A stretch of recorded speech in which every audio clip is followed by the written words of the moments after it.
I'm Margaret Krym. I was born in San Francisco, California, and now I live in Cape Coral, Florida.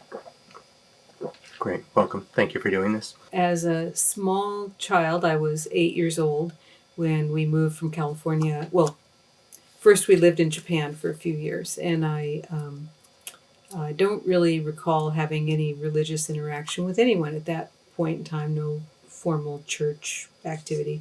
When I was 8, we went to Guam. I grew up in Guam, and my parents and my grandparents have always had been Christian Scientists. So that's not something you find everywhere. In Guam, there was this tiny little group of Christian Scientists. So as a child, I did have some Sunday school, but not a tremendous amount. And you're sort of on your own out there. There's not a lot of structured uh, resources. So mostly, I can remember as a young 10-year-old being drawn to a Sunday school group that a neighbor was holding, which was pretty much Baptist, I think, and being fascinated by the discussions about the streets of heaven are lined with gold, and and dwelling on these ideas even then, thinking, why would they be gold? What's so special about gold? And how do they know that they're lined with gold? And questioning those things. And when I was in college, by that time I was back in California, and I had, in high school I was back in California, but and I was able to go to Sunday school at that time, and I began to learn more of the substance of Christian Science. When I went to college, I pretty much strayed far away. When I graduated from college, I had, I didn't, before I graduated, I married. I had 2 small children.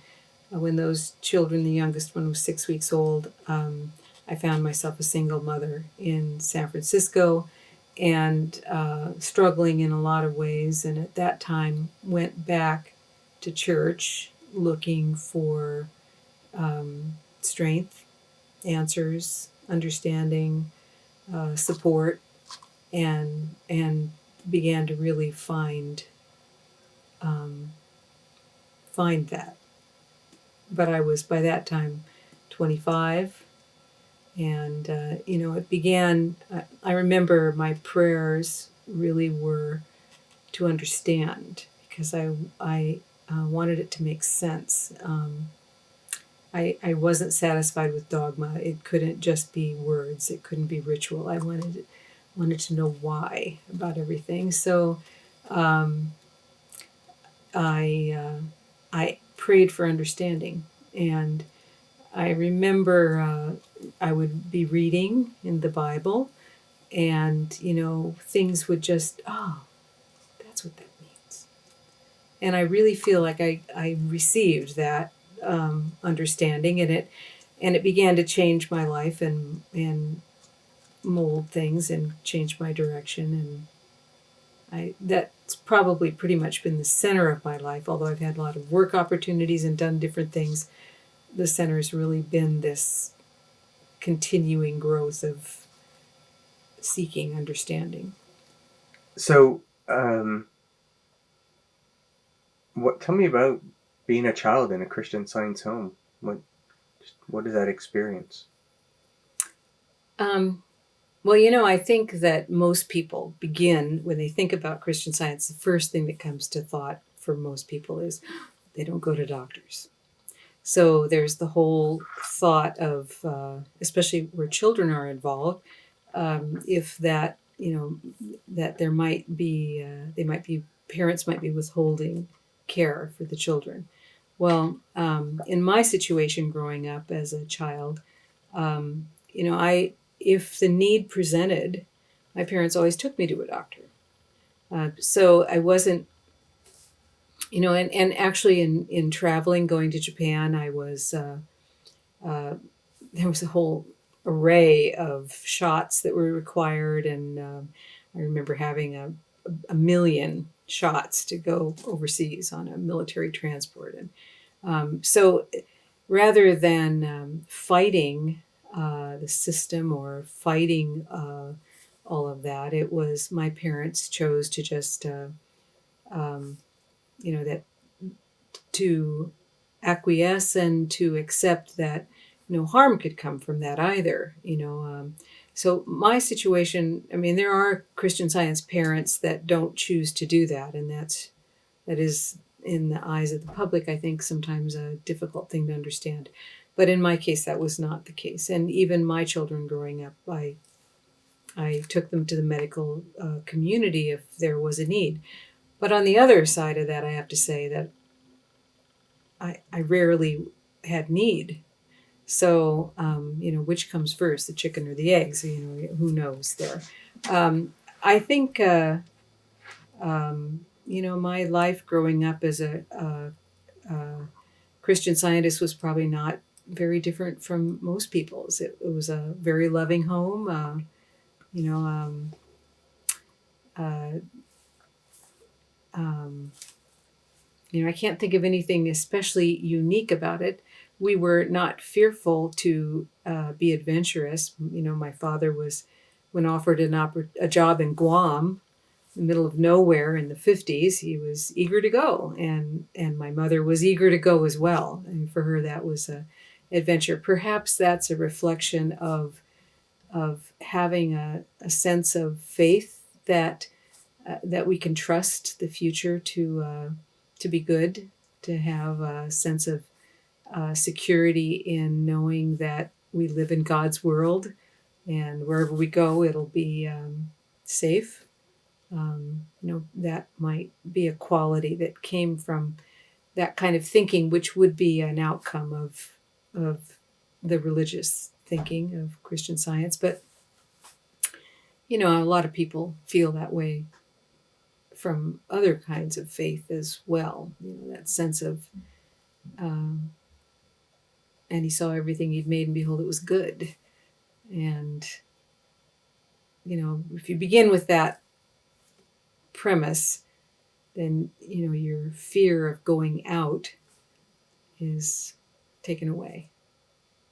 So I guess maybe that's might be true, because certainly as a young child, I went many places with my parents. I lived in Japan. I lived in Guam.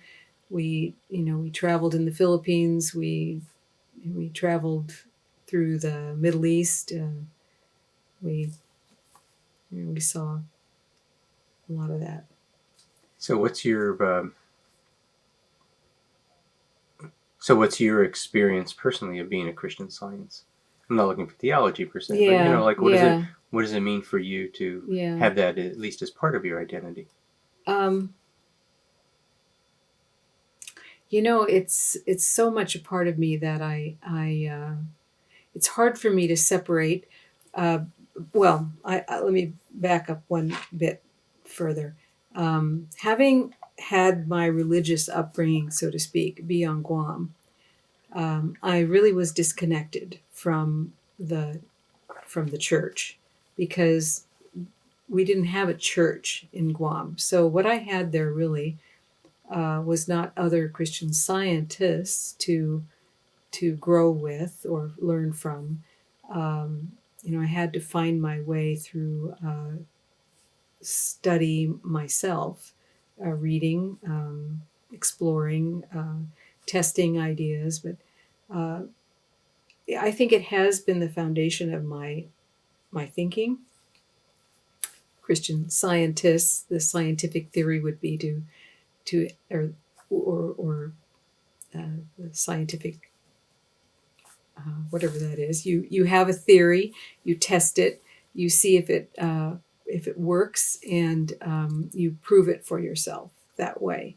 So for me, my faith should be practical. It should be something that I use every day in my life, that I demonstrate. If it's never been something that is about a service somewhere down the road. It's this interaction at this very moment is part of is part of my faith, is acknowledging and giving presence to the fact that there's no separation between us, that we both share one Father, that, all these ideas come into my experience, and over the years have developed from reading. We have books, the Bible, and we have another textbook that is written, by Mary Baker Eddy, and those two become the foundation for the study. I have a friend who says there's Christian Science and there's Christian Scientists, and those two can be very different. Everyone has their own interpretation, has their own spin, and so in a sense, I feel I was fortunate because I grew up without the Christian Scientists, and I just had these textbooks to learn and study from. I also am not a. There are some who would just limit themselves and put walls around those two books and go no farther, look no farther. I'm not like that. I want to seek. I really think truth exists in every faith. It's man who distorts it sometimes to spin it to an individual personal use, but I think that it's everywhere, and so I like to. I'm rooted in this, in these ideas that I've learned from Christian Science, but sometimes I even hesitate to say I am a Christian Scientist because immediately that limits you to this. But I think that I'm a seeker beyond just that. I'm currently been reading a lot of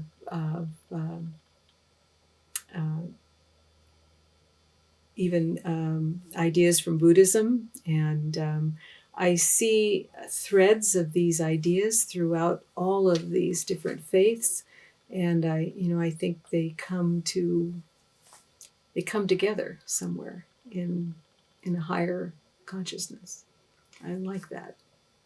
What are some of the ideas in Christian Science, though, that are really appealing to you, or that are some of the things you lean on? Just beliefs. A fundamental thing that really makes Christian Science different from most other faiths, I think, is mankind, I think, believes that he lives in matter. We live in this body. This body is the substance of our identity. It's and that somehow we're within it. And just like Ptolemy's theory of the sun going around the earth, or the earth going around the sun, I think we might in Christian Science we would spin that around the other way and say that man is spiritual, and that the matter is a manifestation of the consciousness that we hold about ourselves. So now matter becomes something more fluid, less substantial, more changeable as thought changes, as consciousness becomes more aligned with a holier thought, and that kind of transformation of matter gives man enhanced ability to have dominion over himself, over his world, over his reality. That's I think a point of demarcation that sets Christian Science in a different dimension. Many faiths will accept the fact that man is spiritual, but we would say that should be demonstrable. We should be able to use that information and that understanding to alter our experience, to have dominion, to that if and it says and you shall have dominion, you shall have dominion. And and in many times I have seen things change that, if we were held into the rigidity of matter being substantial and being the building blocks of creation, if we're held into that kind of rigid thinking, these things would seem impossible. That's really the probably the essence of what we might call healing in Christian Science is seeing the fluidness of matter, being open to the possibility of what some would call miracles, seeing the coincidence of God and man joined together in life experience, being conscious of that, having that be tangible and present. And Tell me about someone you admire for their faith.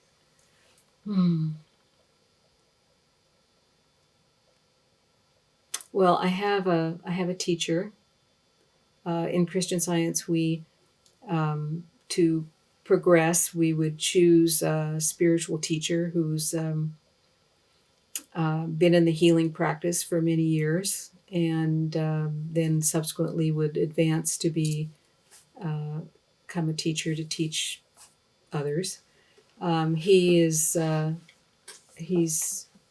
I perceive to be pretty remarkable, and every year I go to class was a 2-week experience, and now every year I go to an association meeting where we gather and he presents a day-long update, sort of like a inspired kind of an event. What's his name? And his name is Ron Ballard. And he lives in Oregon, actually, at this point. He lived in San Francisco when I first What about met his him. faith do you admire? What is it in his practice that Well, you aspire he is to? a healer in the sense that he makes himself, his job really would be to sustain, to work and endeavor to keep his consciousness aligned and in tune with a spiritual presence, so that, and he's ever available to whomever would call upon him. That's a 24/7 kind of a thing. That's devoting your whole life to that. That's giving up, your sense of will to have a life, because he's attached to the phone, to whatever, and always receptive to that's a kind of giving that may be a bit beyond me. I still have a bit of selfishness in me that sometimes I don't want to answer the phone. I don't want to be ever ready to help someone sometimes. What's your concept of God?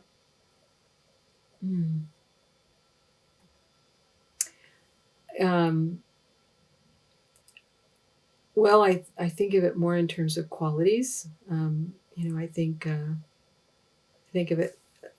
Love is a quality of God that we can experience, that gives us a feeling of the presence of God.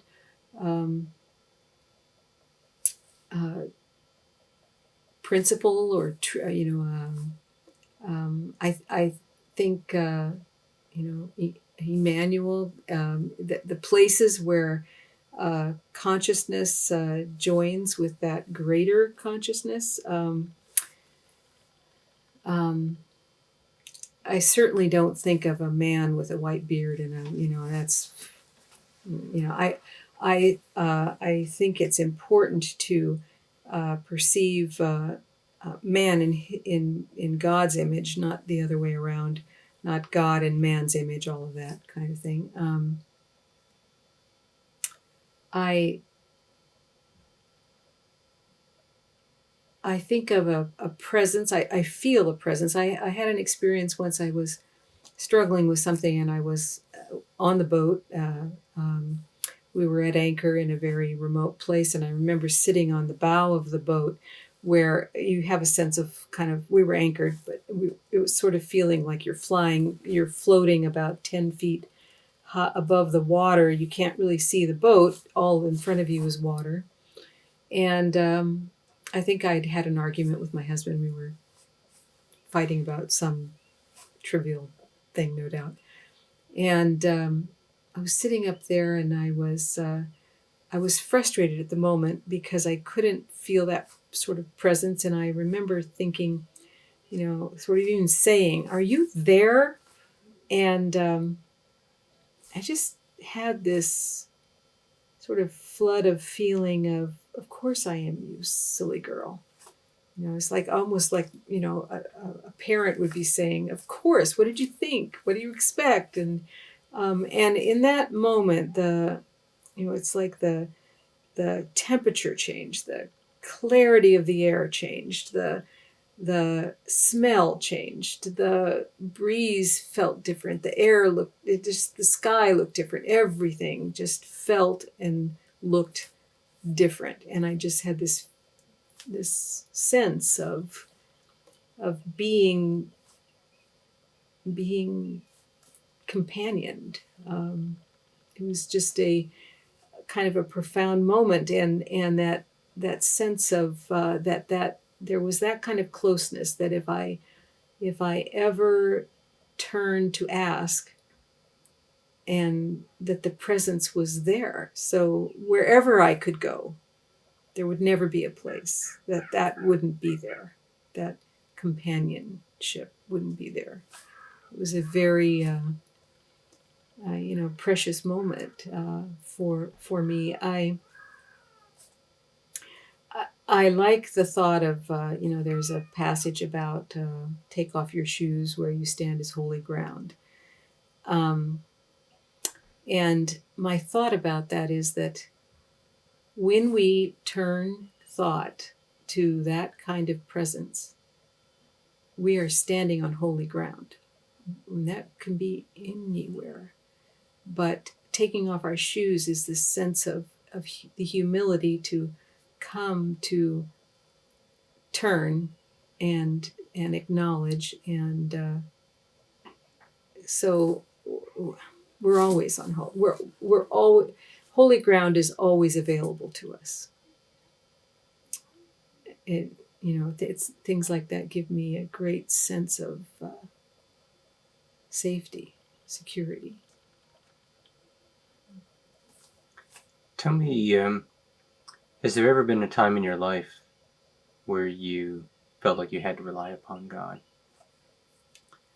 Or the first time in your life you felt like, yeah. What was the first time in your life you felt like you had to completely rely upon God in a situation?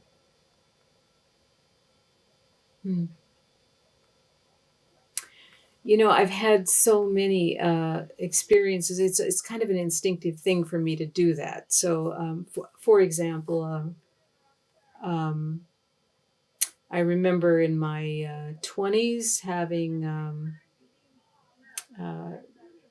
Well, here's one specific example. I was in Saipan.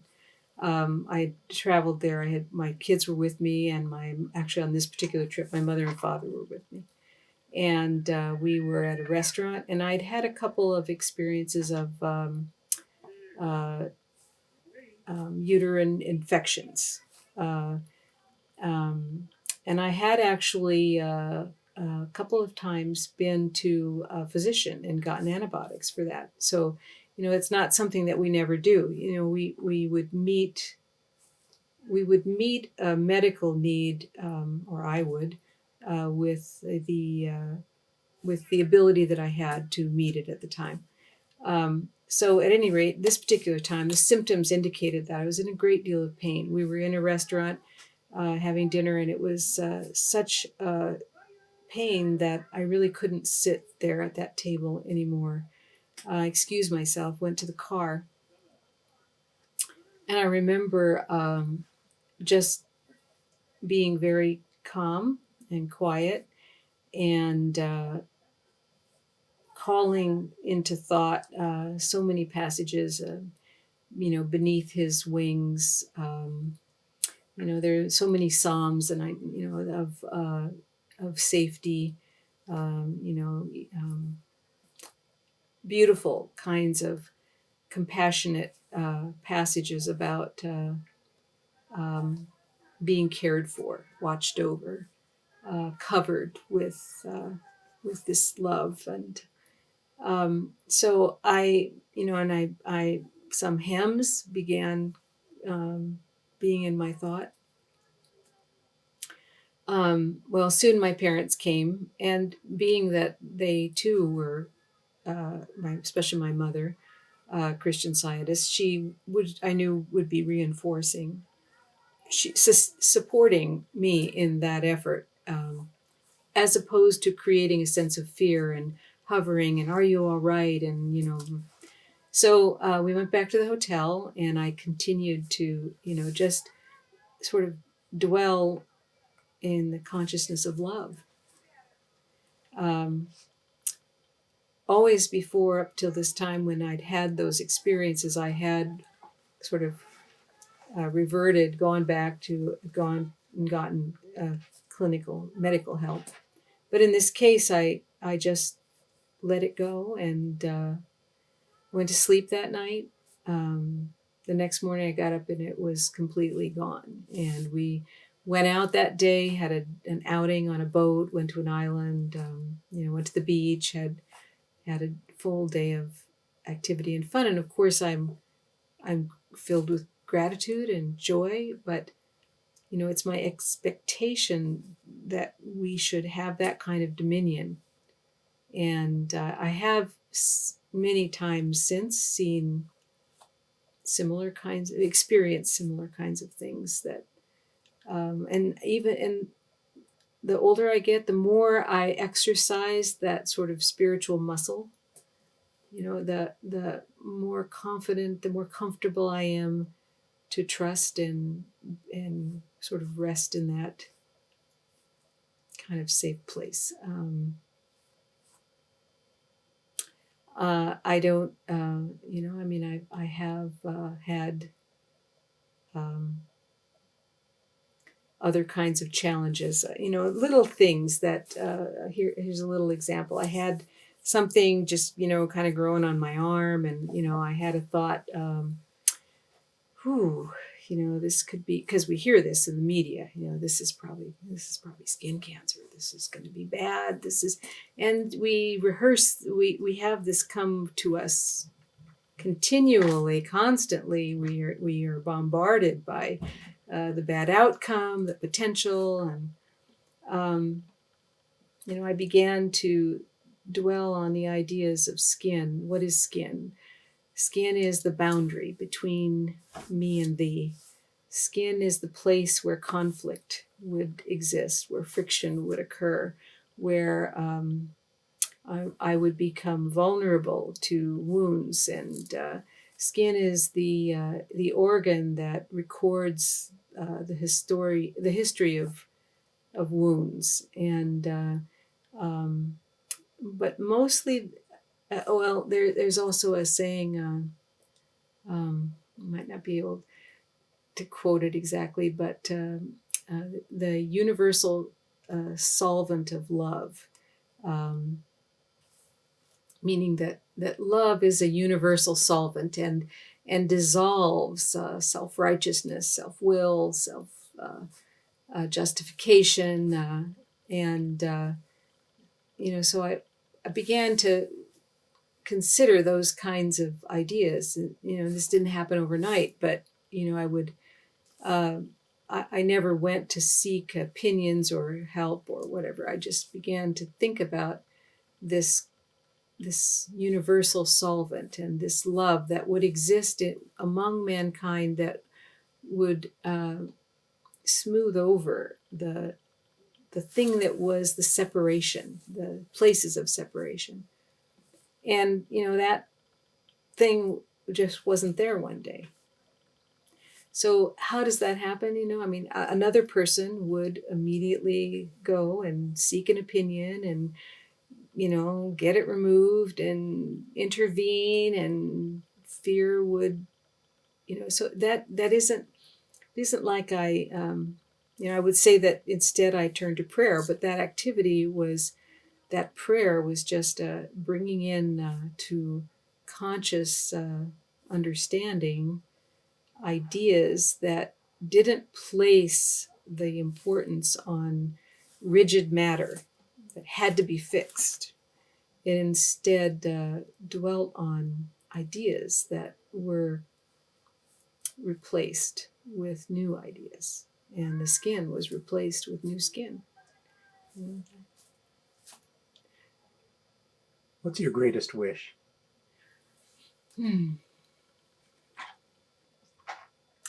Um, well,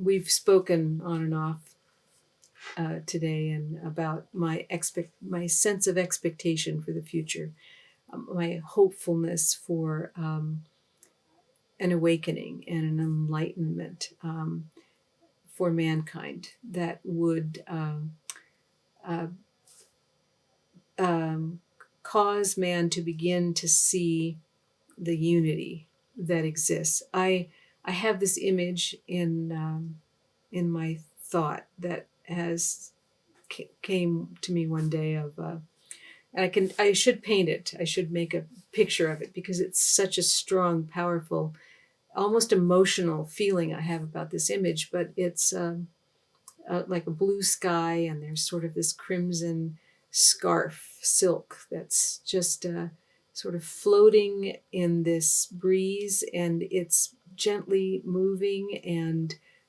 the movement of it is so harmonious in this gentle up and down, and and the meaning of that image to me is that man exists in this woven fabric, each individual thread being an individual uh, person identity, but woven so tightly together that when one thread moves up, the others follow in this sort of gentle dance of just, there is no pulling.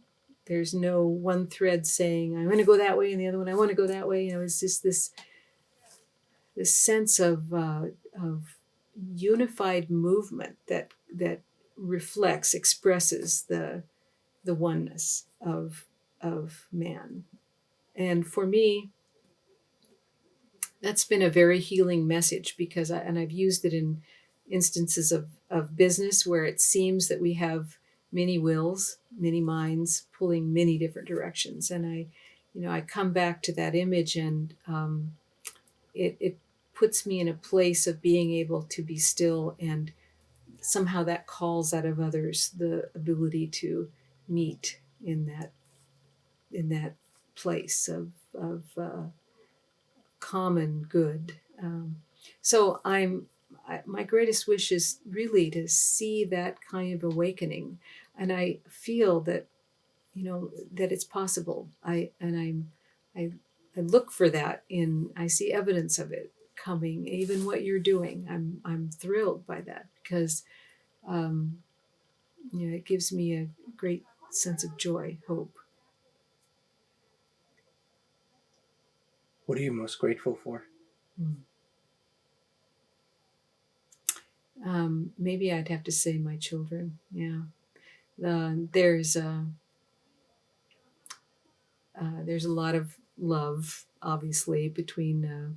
It's a wonderful blessing to be a mother, to give of yourself that way, and to um, uh, have these objects to, I think a wonderful concept of God is the nurturing, unconditional love of motherhood, that image of motherhood that is uh, never ending love, and certainly unconditional.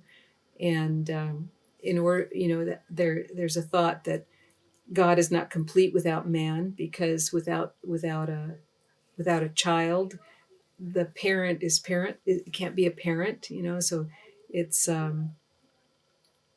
it's that kind of interrelationship that gives us purpose, and so my children give me the opportunity to experience that kind of giving unconditional love, which is very fulfilling and very